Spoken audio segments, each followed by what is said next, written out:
Why choose a Sleep Number smart bed? Can I make my site softer? Can I make my site firmer? Can we sleep cooler? Sleep Number does that. Cools up to 8 times faster and lets you choose your ideal comfort on either side. Your Sleep Number setting. Enjoy personalized comfort for better sleep night after night. It's our Black Friday sale. Recharge this season with a bundle of cozy, soothing comfort. Now only $17.99 for our C2 mattress and base, plus free premium delivery. Prices higher in Alaska and Hawaii. Check it out at a Sleep Number store or sleepnumber.com today. Now, The Hunt Palmer Show. Waiting to rise again. You're listening to The Hunt Palmer Show. Brought to you by Quirks, Cajun fried fish and shrimp on 104.5 ESPN Baton Rouge. This is the moment you've all been waiting for. Locking down the middle of the day. Live from the Raising Cane studio. This is Hunt Palmer.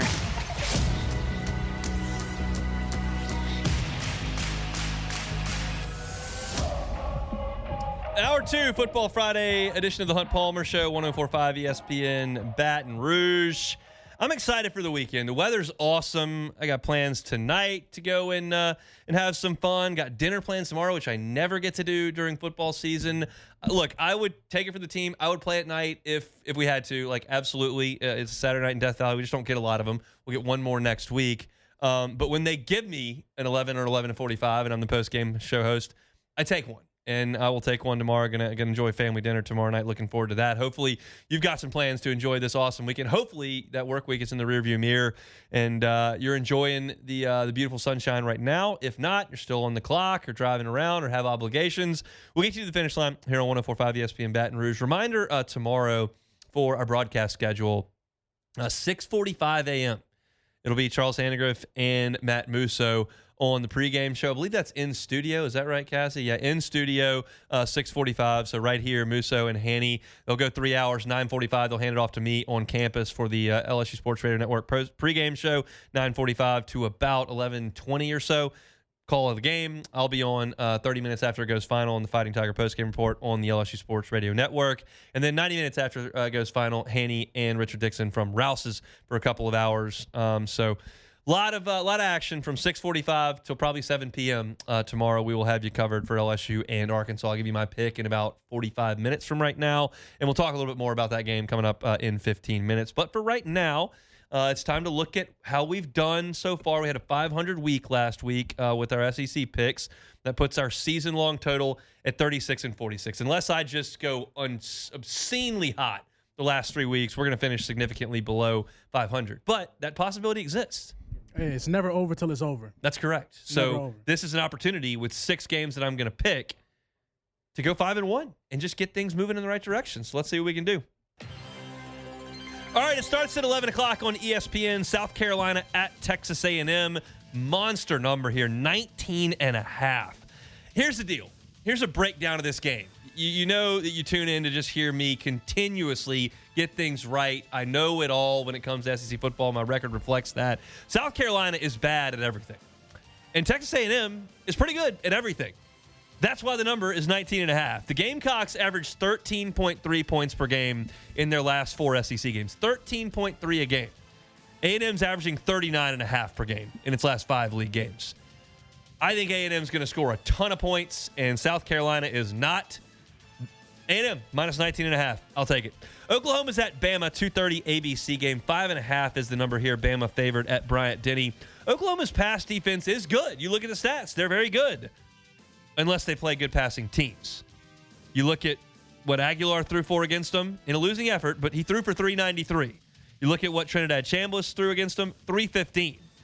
I don't really care that Oklahoma shut down Jackson Arnold or Lenoris Sellers or Arch Manning before the last 2 weeks. Like, when they face a guy that can throw it, they're giving up passing yards.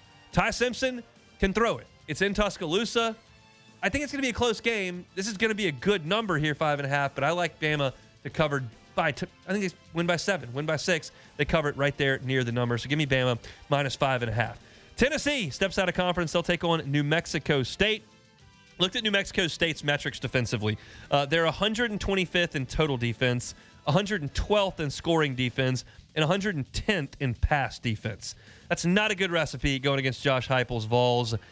I'm going to need 56 points from Tennessee to cover 40.5. But if you look at what they did earlier this year, they got to 56 against UAB. They scored 72 on East Tennessee State. I'll take the Vols minus the 40.5. It feels like they're going to go nuts and score 65 in this game. Give it to me. All right, 6 o'clock ESPN. This number's been coming down hard. Florida's at Ole Miss. 11.5 is the number. Is all the speculation around Kiffin. Is he going to be on the other sideline next year? Like, what's going on with Lane? This number was like 16.5. It's down to 11.5. Here's the question. I so rarely use the Q word. Quit is rough. LSU and Arkansas are going to play tomorrow. I expect no quit in either team, based on what I've seen. You got to start speculating when Florida goes out there and gets embarrassed by Kentucky, because that is not the effort you saw the week before against Georgia. So the Q word is on the table here. Florida's probably going to go with Tramel Jones. Going to play quarterback. That doesn't sound great, but Florida's going to run the ball. Ole Miss is 13th in the SEC in run defense. It's still not a good run defense. Are they going to run it well enough to cover 11.5? That number's come way down. No. Laying the points, 11.5. Ooh, that's a trap game, too. Yep. 4 straight favorites for me, just chucking points on the table. Texas and Georgia, Athens, 6.5 is the number, 6:30 on ABC. Arch Manning against Ohio State, Florida, Oklahoma, Kentucky. Those 4 games early in the season. Averaged 183 yards per game and threw 3 picks. Against Mississippi State and Vanderbilt, he averaged 337. He threw 6 touchdowns and 1 pick. He's playing much better. Maybe Sark's unlocked something. This is a different beast, though, than Vanderbilt and Mississippi State. Now, Texas's strength is their rushing defense. They lead the SEC in yards per game allowed rushing and yards per carry allowed rushing. And we know Georgia does like to run the football. It's going to fall on Gunnar Stockton if Georgia's going to win this game, I think. I got a close one here. Give me Texas plus the 6.5 in Athens, Georgia. Georgia's kind of playing close games these days. Feels like that's going to happen again. Then the nightcap, 6:45, Mississippi State at Missouri. 6.5 is the number. Missouri favorite at home. This is a deal where I just look at Mississippi State. They might be running out of gas. They're not great. They played a lot of close games early. Maybe they let go of the rope here. They might find it again for the Egg Bowl. I don't love them here. Mississippi State, 15th in the SEC in run defense. Ahmad Hardy can run and run and run and run. And I think he's going to, and I think Missouri will cover the 6.5, even with the backup quarterback against Mississippi State in Como. So I'm laying points in 5 of the 6 games. Oh, I see. Laying points at A&M, 19.5. Laying points with Bama, 5.5. Laying points with the Vols, 40.5. Laying points with Ole Miss, 11.5. Laying points with Missouri, 6.5. And then I'm taking points with Texas at Georgia. I mean, you're riding close to the sun. You're flying so close to the sun. Because I get it. I just can't physically take Tennessee plus 40. Like, that is, I get it. They're supposed to kill New Mexico State, yes. The thing that you can't account for, that's really the only thing that matters. Does Tennessee want to score 58 points? Exactly. Like, they could just score 35 and be happy and let's just get up out of here. Yeah. Everybody healthy. Bail. But let's get out of here. You get a backup quarterback in there. Heupel wants him to get some reps. Yeah. It just depends on what they want to do in the fourth quarter. Yes. You want to go score or you want to not? If you want to go score, you can go score. But if you don't, then you don't. I'll tell you what, turn the ball over. I do like that you went with Texas versus Georgia, mainly because I don't like that pick. No, I do. I had to take one dog. No, Hunt. No, that might be your best pick because sooner or later, Arch Manning has to show he's Arch Manning. This is the opportunity. What is Arch Manning? He might stink. Like, we got to see what he is. Like, this is the opportunity to see, the preseason Heisman guy, Peyton Manning, Eli Manning's nephew. This is the time. This is the game. I'm Joe Public. I know this. That's why I don't bet. I know. It's not like I'm trying to outsmart somebody somewhere or something. Like, I know I'm Joe Public. I just know when I take points, I'm taking a bad team. And I don't want to do that. Yeah. And so I don't want to take Mississippi State anymore. But I don't want to take South Carolina. South Carolina stinks. Yeah, I don't want to bet on that. Yeah. They're terrible. A&M, not terrible. Really good. A&M schedule, terrible. I'm salty. Well, look, all I can say is I feel very good about that Texas pick because sooner or later this has to be the Arch Manning game. We're going to come back here on Monday. And we're Maybe be had it against Mississippi State, game. although they were down 17 points to Mississippi State in that game. Nah, that I'm taking a team in Athens that was getting blown out by Mississippi State. That's what I'm doing. But Hunt, Georgia has been on borrowed time. They have been getting lucky. They have been getting lucky. I wouldn't call it lucky. I just call it close. They're playing to their opponent level. They played really good against Ole Miss. They did. So, hey, sooner or later, it's like Cinderella. Clock hits 12. Something has to change. Something has to change. Those are my picks for the Southeastern Conference in Week 12. All right, we will step aside when we come back. I've got some LSU Arkansas thoughts when the Hogs have the football. How does LSU's defense match up? Hadn't really talked about it. Let's do it next. The Hunt Palmer Show. This is the Hunt Palmer Show, brought to you by Quirks, Cajun fried fish and shrimp.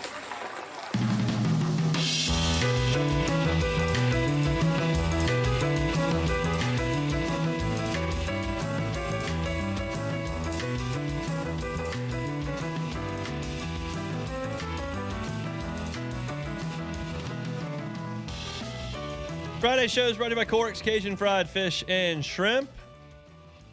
Let's talk some LSU Arkansas. You know, despite what many might believe, the LSU coaches are not dumb, and they aren't completely oblivious to some of the things that we see. I am quite confident that Blake Baker and that entire defensive staff have spent hours this week discussing how to stop a mobile quarterback. I'm confident in that. Now, where's my confidence that they're going to do it? That's a different question. But it's not as if they're just disregarding the fact that Marcel Reed ran for a career high, over 100 yards, 2 scores. The Diego Pavia got loose for over 80 yards and 2 scores. They're not oblivious to the fact that LSU has been hurt by mobile quarterbacks. Trinidad Chambliss got going on the Tigers. But they got to figure out a way to stop it. And I do count on Flynn and Hester when they break down film to show me something that I might not be aware of. And they broke down Marcel Reed's first touchdown. Y'all remember the play. It was a month ago.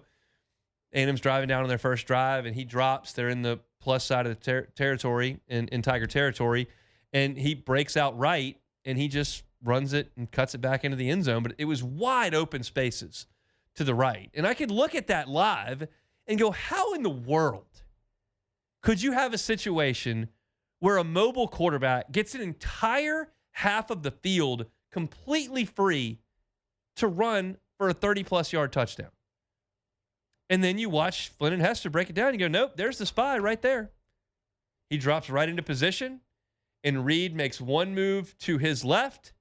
The spy makes 2 steps to the right. He gets caught in the wash. Maybe a lack of effort, and Marcel Reed's out the back door. The call accounted for it. The players did not. And you talk to some of the players, and we talked to them this week, talked to them last week about what the problems have been on defense. And 2 weeks ago we were talking about A&M rolling up nearly 50 points.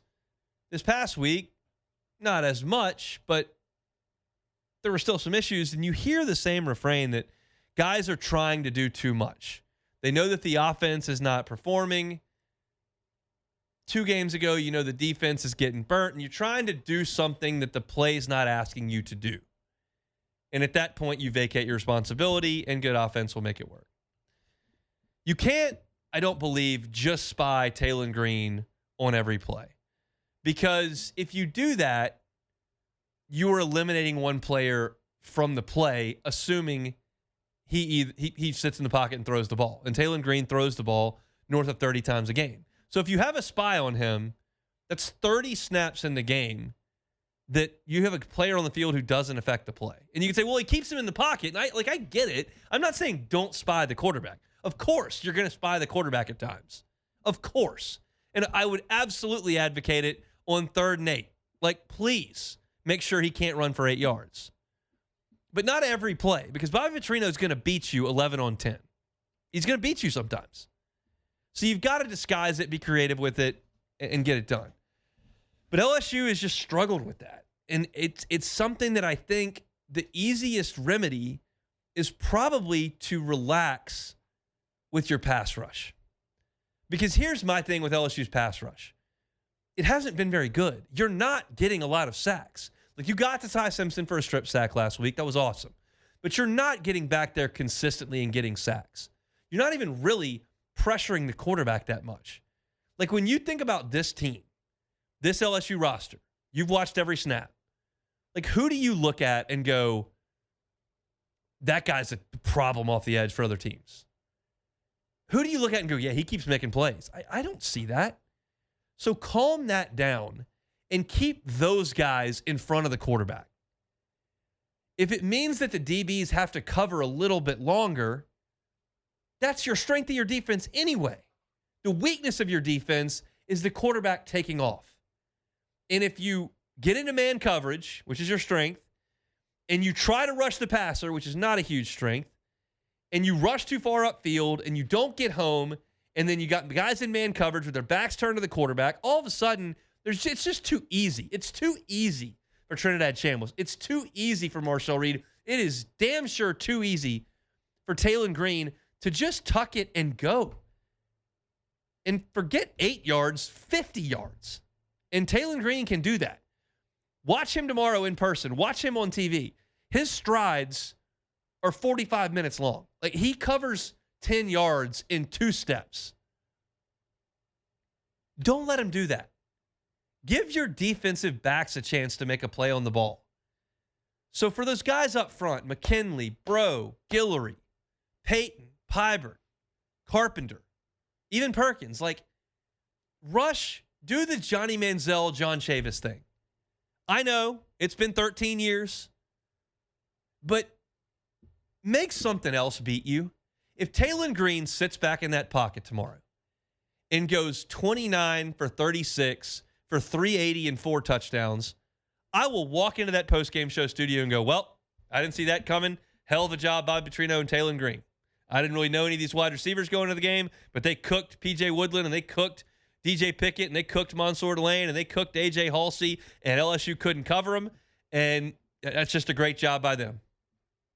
But if you go out there and do the same thing you've been doing, playing man coverage, flying up the field, having one spy lose his eyes, and let Taylen Green run for 125 yards and 2 touchdowns tomorrow and lose the game, I'll blow a gasket. There's no reason to do that. And LSU, I feel like, has to know that. It's Blake Baker's middle name on defense is Havoc. He wants to get back there and create negative plays. But I think in trying too hard to create negative plays with this group, you open the door for things down to be easy for the offense by the quarterback running. You saw Ty Simpson operate from the pocket last week with way better receivers than Arkansas has, and he didn't do a ton against you. You gave him a stupid 1-minute drive before the end of the half that was probably on the offense more than the defense, and then they scored 1 other touchdown. I'd live with that. I would live with that. Taylen Green's really good. They've got a ground game that's effective, but LSU's pretty good against the run. The only time LSU's gotten gashed on the ground this year, truly, has been A&M. A&M got after them late, and LSU let go of the rope, and it got ugly. Ole Miss, you put up a fight. There were just too many plays. They got over 80 snaps. But you shut down Clemson's run. You shut down Florida's run. This is a better run than those. But I think you match up okay. The one thing I just cannot live with in tomorrow's game is Taylen Green going wild running the football. You controlled him last year. He did not do anything crazy. And the weird thing is, like, Harold Perkins has had some great moments as a spy. We all go back to the freshman year when he was a heat-seeking missile against Bryce Young. But, like, this year, like, one of the plays of the year, it'll get lost because this is going to be a season that it's forgotten, other than Kelly being fired. But one of the plays of the year, 4th down, on the road, at Clemson, game on the line. And Clemson calls a pass play, and Klubnik feels a little bit of heat, and he rolls to his right. And who's there to meet him? The spy, the athlete, Perkins. He rubs right off that offensive right side, and I mean, blows it up, and Klubnik's got to throw it away. He's got that in the tank, but he was the spy on Marcel Reed on that play. He's been the spy on Trinidad Shambles, and it hasn't worked. He looks like the ideal candidate for it, but at times it doesn't quite work. So you've got to be judicious in when you deploy that. And I think you make it less necessary less often if you tell that offensive line to stay in don't rush past the quarterback. Stay in front of the quarterback. Make him throw it against Delane and Woodland and Pickett and Halsey and those guys. Take your chances. Arkansas is going to score in this game. Like, I know that Blake Baker and the defense probably don't feel this way. They probably get off the bus thinking, I want to hold him to 10. Like Jacoby and Guillory told us on Tuesday night, like, we want to shut him out. It was to that, and that's the way the defense is going to think. But realistically, if you're handicapping this and you're feeling like a defense, if you hold Arkansas to 24 points, I think LSU's in decent shape. I wouldn't say that you're a slam dunk to win the game, because even though Arkansas's defense is just awful, I don't know that I know that LSU's getting to 24 on Saturday. But that's I think a reasonable goal. And if you can do that and limit Arkansas to 24, I think you give yourself a real chance against that Hog defense. But if you let Taylen Green go nuts and get comfortable and get hot, like, you're going to struggle to do that. You didn't against Marcel Reed. And thanks to a turnover, you got that barely against Trinidad Chambliss. Simpson's a different animal, and they only scored 20 points. But this is just such a big deal in this game, the legs of Taylen Green. And I watched the highlights against Texas A&M yesterday, and A&M got some guys free on him. And he kind of outran some defensive ends, some defensive tackles. If he sees and identifies it early enough, can run from linebackers. Like, he's really fast. So you've got to understand what you're dealing with and handle him the way you did last year. Do what you did last year, you'll be fine. Just don't know where my confidence level is entering Saturday that LSU's going to do that, because it's just been such an Achilles heel for this team. But I do, as I open the segment, I feel like LSU will be prepared for that. It's just a matter of whether or not the guys can execute it. Blake Baker it's not going to be a surprise to him when Taylen Green starts running on Saturday.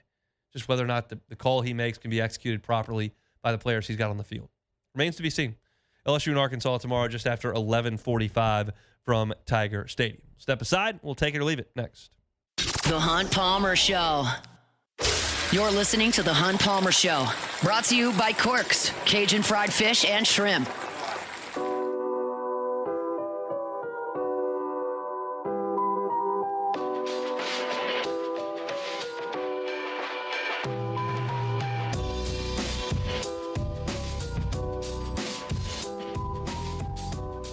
CorksFishandShrimp.com is where you can find the menu for Corks Cajun fried fish and shrimp. Got a hankering for a po' boy. How about a jumbo shrimp po' boy, fully dressed, really hits the spot. Some shoestring fries. I'll do a catfish po' boy for you as well. Delicious stuff over there at Corks between Foster and Jefferson on Government. There at CorksFishandShrimp.com. Pete Nichols from On 3 is reporting that Whit Weeks is not expected to play tomorrow. I don't think that's a surprise to anybody. And at this point, you will start to wonder whether or not Whit Weeks has played his last down at LSU. Senior Day next week, maybe give it a go against Western Kentucky. I don't know. And then you've got another week before LSU plays Oklahoma. Does he go in that game? Who knows? And then you have the decision that he's got to make whether or not he comes back for another year. He can certainly declare for the NFL draft. He's got an abbreviated season of tape, but he was second in the SEC in tackles last year, a decision that he'll have to make. But for purposes of this discussion, we're just talking about tomorrow's game against Arkansas, and Whit Weeks is not expected to play, according to Pete Nakos of On 3. The final availability report come out just after 7 o'clock tonight from LSU. So we'll talk about LSU and Arkansas, including my pick, coming up in about 15 minutes. For right now, take it or leave it.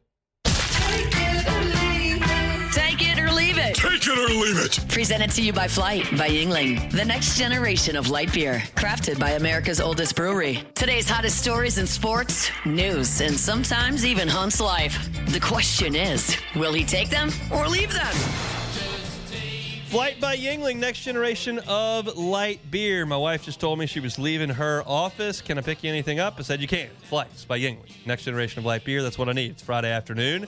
Light, crisp, refreshing, all the flavor you're looking for from a beer, the oldest brewery in America.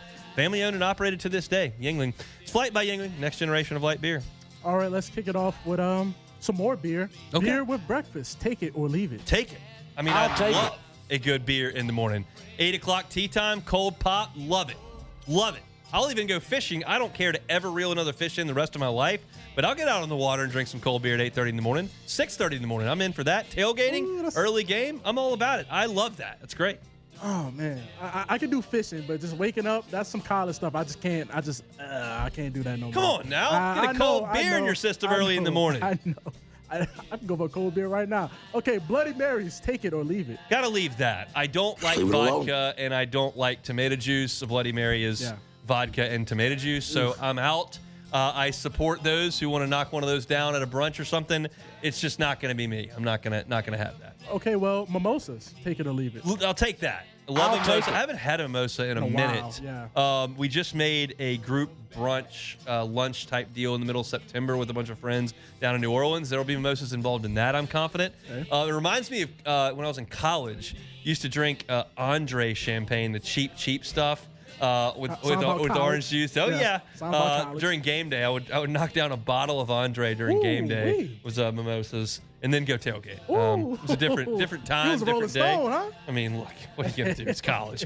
That's what mimosas will always taste like to me is watching game day as a college student. But yeah, I love a good mimosa. I don't want a screwdriver because I don't like vodka, and I just headache. Yeah, not my thing. Okay, so.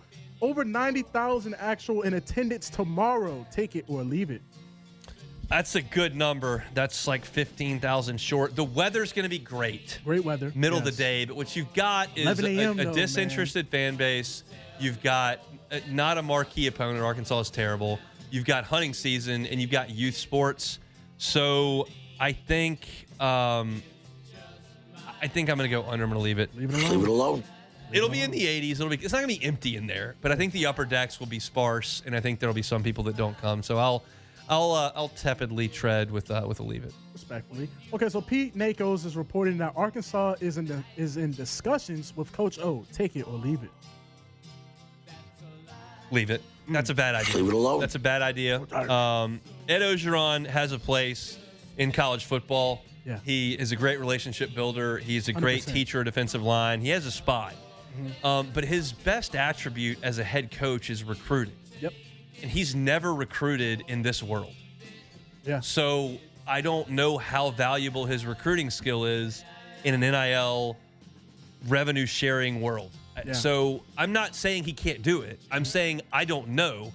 And when you take someone's best strength and make it a question mark, like that's not a ringing endorsement. So I don't think it would work. I would not do it.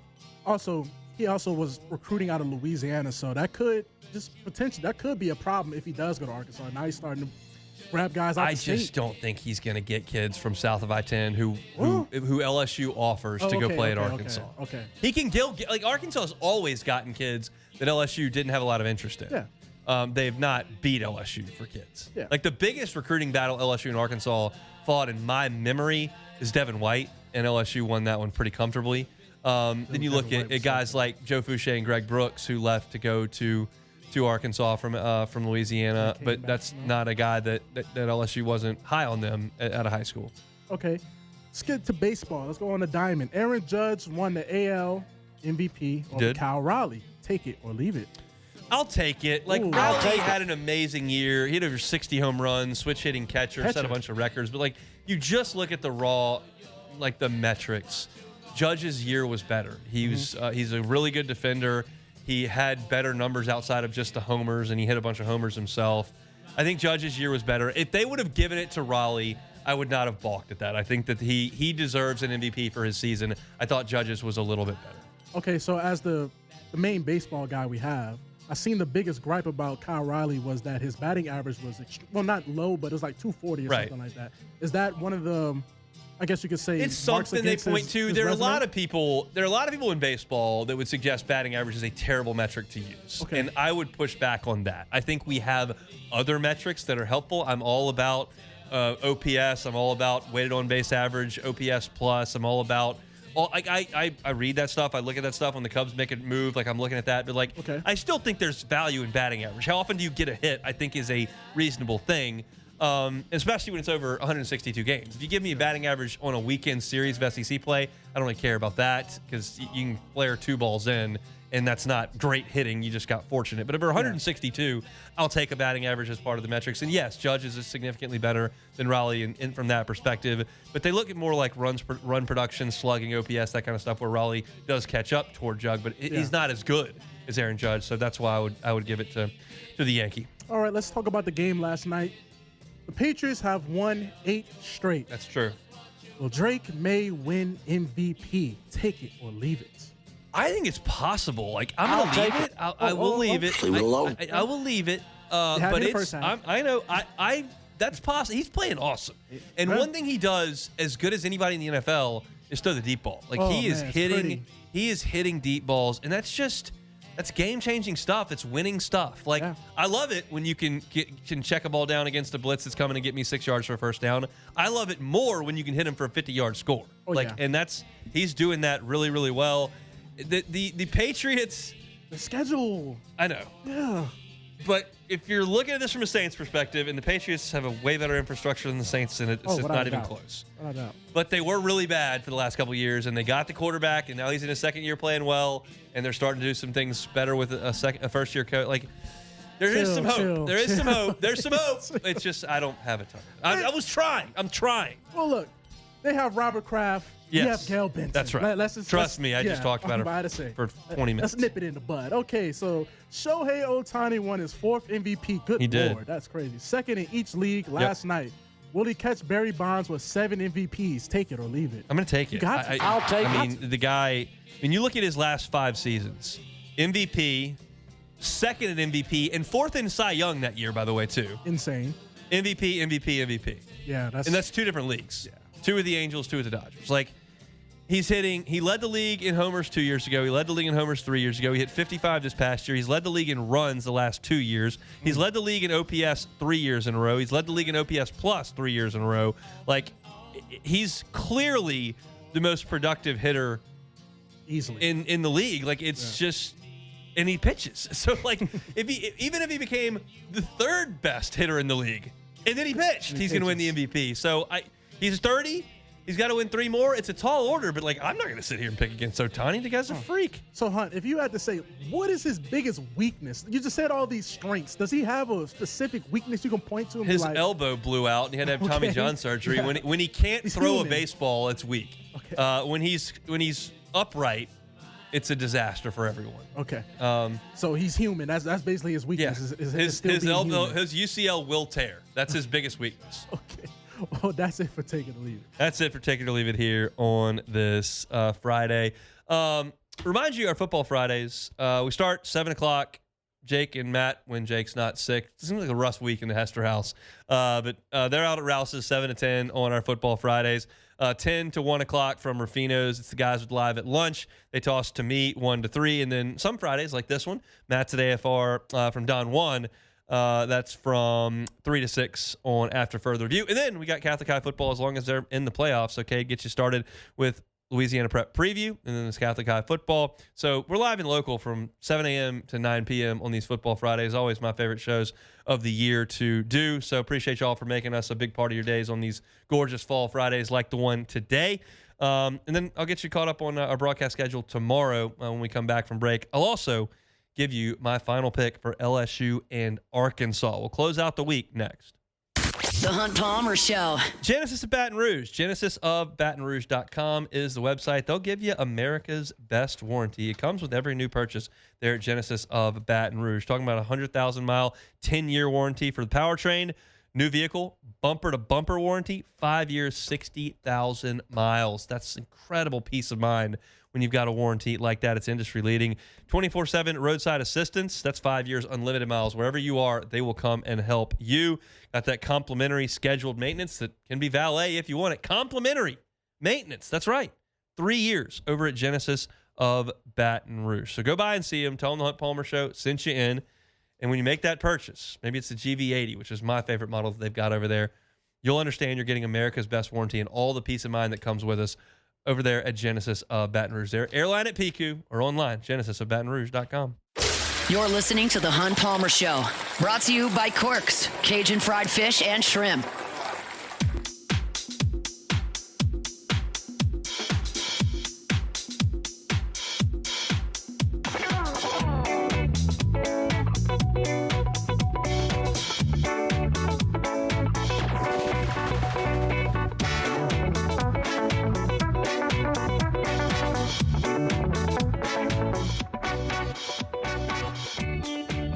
Tomorrow, we're up bright and early under the Guarantee roof. I won't be up quite as early as some of the folks, but fairly early for me. Depends on what the 8-month-old and 4-year-old have in mind. But we'll be up bright and early on Guarantee for Eagle 98.1 Game Day from right here in studio. Charles Hannigan and Matt Musso coming to you starting at 6:45 a.m. They'll be with you for 3 hours until 9:45. They'll hand off to the LSU Sports Radio Network. That is me, Brandon Taylor, Marlon Favorite from on campus. We'll be there for about 100 minutes. Used to be 90. We've stretched things out to about 100 minutes now before the game, so you can tune us in there. You can find us here on Eagle 98.1.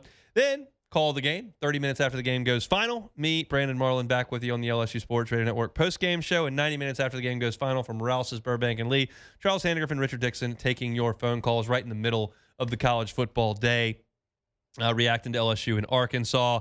So busy day tomorrow. 6:45 start, probably until about 7 p.m. Live and local right here all day long. So that's your set for tomorrow. We've only got one more thing left to do for today, and that is our pick for LSU and Arkansas.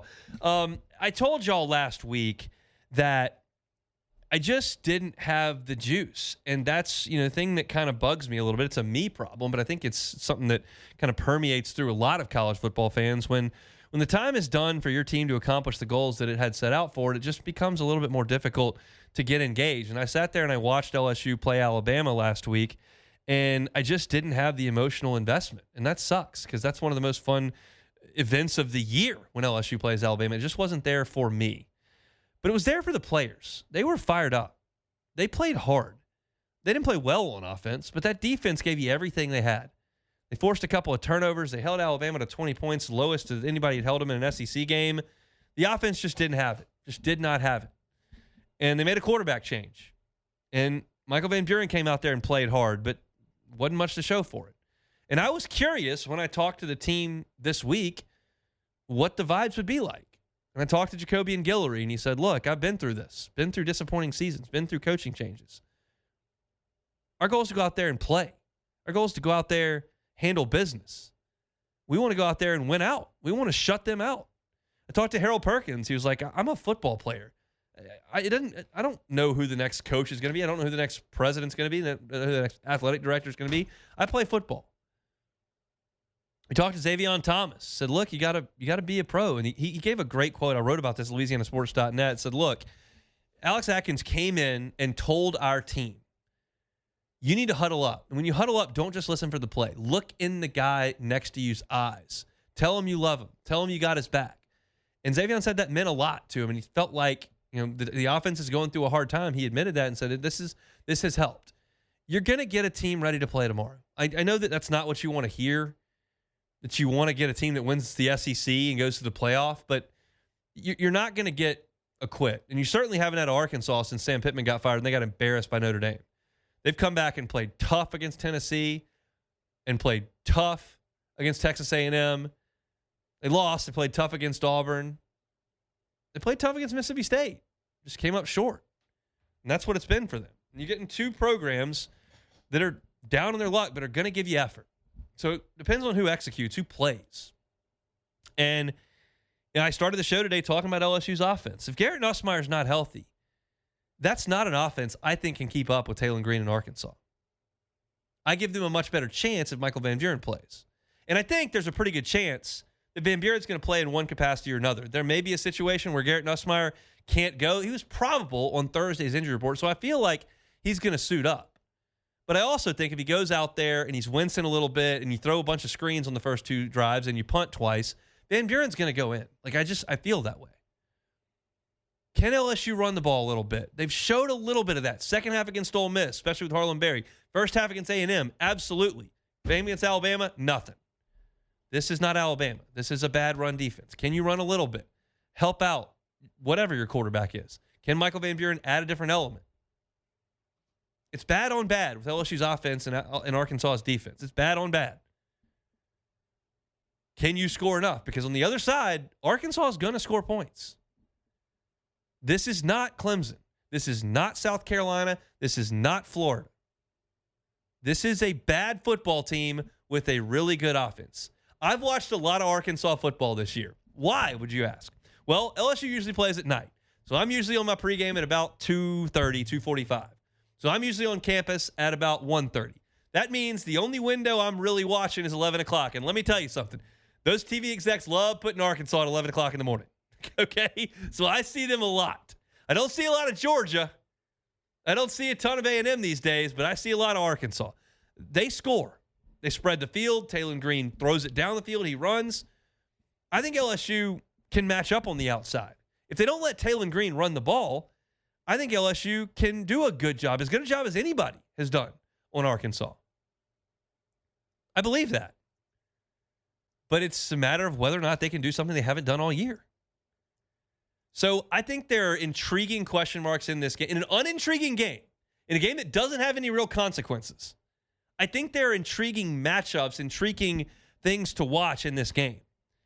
And for LSU, like, it comes back down to this. Talked about it last week, gave you all the stats.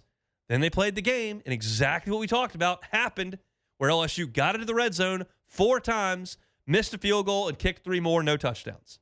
You're going to drive on Arkansas. You will drive the ball down the field on Arkansas. Touchdown, 31-yard field goal. What is it? Touchdown, 26-yard field goal. What is it? And if I'm Frank Wilson, I'm going to be a little aggressive. I'm not settling for a bunch of field goals. I'm not. I'm going to be a little aggressive. 4th and 3, we may need to go. What do we have to lose here? We're going from the Belt Bowl to the Music City Bowl. I'm not losing a lot of sleep over that. You got to keep up with Arkansas. Score some touchdowns. That's got to happen. And Frank Wilson has twice in his press conference used the term non-negotiable in talking about it. So after all that, like, here's where I am on this game. I struggle with thinking LSU is going to shut Arkansas down. I think Taylen Green does run. I think LSU struggles to bottle him up. I think he does get the ball down the field some. I think Arkansas moves the ball and scores points. I think Arkansas's defense stinks. And I think LSU is going to move the ball, but I cannot trust this team to score touchdowns. Can't trust them to run it well enough. Can't trust them to score touchdowns in the red zone. Puts too much on the quarterback, and I don't know what quarterback you've got. I cannot, in good faith, pick LSU to do something they have not done all year, which is beat a team that functions on offense. LSU has been awful, wins-loss-wise, with teams that can function on offense. Arkansas is bad. They function on offense. I think Arkansas comes in and beats LSU 31-26. I'm bummed about it. Not nearly as bummed as I was 3 weeks ago when A&M came in here and embarrassed the entire program, but I'm bummed about it. But that's what I think. It would be disingenuous for me to pick something else for LSU in this game other than what I've seen all year. What I've seen all year is a defense that struggled against good offenses, this one, and an offense that hasn't kept up with them. And I don't think they will tomorrow. I really hope I'm wrong. Either way, I'll be talking about it on the postgame show, and you'll find me here in this very chair on Monday afternoon. LSU and Arkansas, 11:45 from Tiger Stadium tomorrow. That's my pick. If you missed any of the show today, including a ridiculous interview that Gail Benson gave to Jeff Duncan, I talked about that. It's at Hunt on Saints. All my LSU content, Hunt on LSU as well. Excited for Monday. We're going to talk about this game. I'm also going to go watch baseball on Sunday, so I'll have a little baseball talk on Monday as well. And we'll get into a Western Kentucky week. Oh, joy. I'm going to have a good fun this weekend, though. Looking forward to it. Matt's going to drive you home next from Don Juan on After Further View. You'll have a happy and safe weekend. I'll see you Monday for another edition of The Hunt Palmer Show. The Hunt Palmer Show.